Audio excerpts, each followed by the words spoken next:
আসসালামু আলাইকুম ভিউয়ার্স, আশা করি সবাই ভালো আছেন। আজকে আপনাদেরকে চমৎকার দুটো টিপস দিব, যে দুটো গোপন টিপস। এটা হলো যে আপনার বাজরিকার পাখি ডিম বাচ্চা করানোর জন্য খুবই কার্যকরী হবে।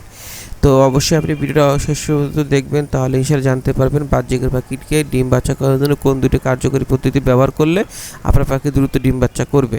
তো অবশ্যই ভিডিওটা ইনশাআল্লাহ শেষ পর্যন্ত দেখবেন। তো ভিউয়ার্স, আপনারা যারা আমার চ্যানেলে ভিডিও দেখছেন, আপনার কাছে রিকোয়েস্ট থাকবে অবশ্যই আমার চ্যানেলটা সাবস্ক্রাইব করবেন এবং পাশে থাকা বেল আইকনে প্রেস করে রাখবেন, তাহলে আমাদের নতুন নতুন পাখির ভিডিও আপনার কাছে পৌঁছে যাবে। ইনশাআল্লাহ সেই পাখির ভিডিওগুলো দেখে আপনি উপকৃত হবেন। তো ভিউয়ার্স, চলুন জেনে নেই কোন দুটো টিপস কাজে লাগে পাখিকে দ্রুত ডিম বাচ্চা করানোর জন্য, বাজরিকার পাখিকে।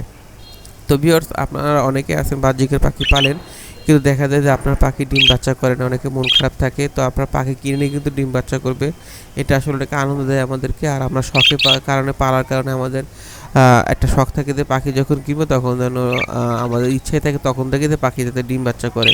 তো এই জন্য আপনার কার্যকরী পদ্ধতি হলো যে সর্বপ্রথম হলো যে আপনার পাখিকে আসলে বেশি বেশি এগ ফুড দিতে হবে, সফট ফুড দিতে হবে, পাখি যেন ক্যালসিয়াম পরিপূর্ণ থাকে। এগুলো পাখির কে এনার্জেটিক করে, পাখির ক্যালসিয়াম সহায়তা করে এই এগ ফুড এবং সফট ফুড। তো এই জন্য আপনারা একটু বেশি বেশি দিবেন। আর এক নম্বর পদ্ধতি সেটা হলো যে পাখিকে আসলে ডিম বাচ্চা করানোর, পাখি যখন 8 থেকে 10 মাস বয়স হয় তখন বাজরিকার পাখি আসলে ডিম বাচ্চা করার জন্য উপযুক্ত হয়। তো এই জন্য আপনার পাখিকে আপনি এই সময় বাজারে ইসেল একটা সিরাপ আছে, এই সিরাপটা যদি আপনার পাখিকে দেন তাহলে দেখবেন যে ইনশাআল্লাহ আপনার পাখি ডিম বাচ্চা করবে। এটা যে কোনো হাঁস মুরগির ভেট ফার্মাতে পাবেন এই ইসেল সিরাপ, আর এটার দাম নেবে 130 থেকে 40 টাকা। আর এটার ব্যবহারের নিয়ম হলো যে আপনাদের যে পাখির পানির পট আছে ওইটার নিয়ম হলো 1 মিলি আপনি 1 লিটার পানিতে দেওয়া। তো আপনি তো এক লিটার পানি দিয়ে আপনার পাখির খাঁচায় দেন না।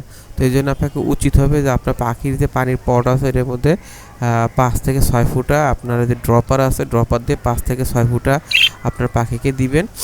পানির যে পট আছে পটের ভিতরে দিয়ে দিবেন। এইভাবে আপনি 5 থেকে আপনি 10 দিন দেবেন, দেখবেন ইনশাআল্লাহ এটা দেওয়ার পরে আপনার পাখি ব্রিডিং যদি থাকে তাহলে আপনার পাখি মিটিং করবে, এবং মিটিং করার আপনার 5 থেকে 10 দিনের ভিতরে বা 15 দিনের ভিতরে আপনার পাখি ইনশাআল্লাহ ডিম দিবে। তো আপনারা এই 1 নম্বর পদ্ধতিটা কাজে লাগাতে পারবেন।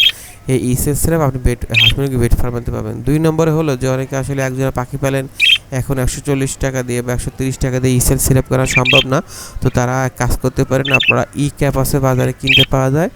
হ্যাঁ, ওই ক্যাপ আপনারা কি করবেন, ওটা আপনারা কিনে আনবেন, একটা বা দুইটা কিনে এনে ওইটা আপনারা সুই দিয়ে ফুটা করে আপনাদের চীনা কাউন দেন। এই চীনা কাউন দেখা গেল 200 গ্রাম 300 গ্রাম চীনা কাউনের সাথে আপনারা একটা ক্যাপ বা দুইটা ক্যাপ আপনারা ফুটো করে ওই ক্যাপটা আপনারা ওই চীনার সাথে মাখিয়ে দিবেন। এটা কিন্তু আসলে পাখির শরীর গরম করে পাখিকে ব্রিডিং মোডে আনতে সাহায্য করে। তো এই দুইটা পদ্ধতি ইনশাআল্লাহ আপনারা ব্যবহার করতে পারেন, তাহলে ইনশাআল্লাহ আশা করা যায় আপনার পাখি ডিম বাচ্চা করবে। তো ভিউয়ার্স, আজকের ভিডিওটা এই পর্যন্ত। ইনশাআল্লাহ আপনারা এই কথাগুলো ভিডিওর উপকারে আসবে, আপনার পাখি ইনশাআল্লাহ এই পদ্ধতিগুলো ব্যবহার করে ডিম বাচ্চা করবে। তো অবশ্যই ভিডিওটি ভালো লাগলে একটা লাইক দেবেন এবং ভিডিওটি ইনশাআল্লাহ শেয়ার করে দিবেন। আর আবারও অনুরোধ থাকবে আপনারা অবশ্যই চ্যানেলটা সাবস্ক্রাইব করে রাখবেন, আর ইনশাআল্লাহ ভালো ভালো পাখির ভিডিও পাওয়ার জন্য। সবাই ভালো থাকবেন। আসসালামু আলাইকুম।